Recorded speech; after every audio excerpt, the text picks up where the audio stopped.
সাইকেলে বিভিন্ন এলাকা এক্সপ্লোর করছি। আমরা এখন আছি সাথিয়াতে, সাথিয়ার সোনাতলা এলাকায়।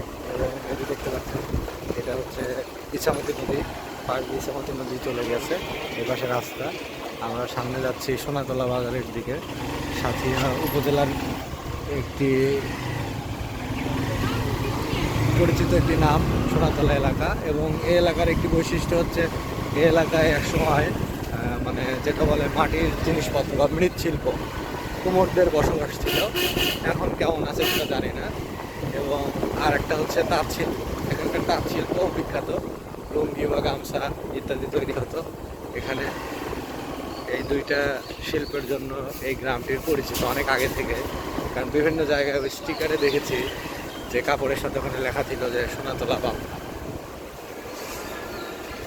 অনেক সংকীর্ণ এবং সরু রাস্তা, রাস্তার পাশে বিশাল বড় প্রশস্ত ইছামতি নদী।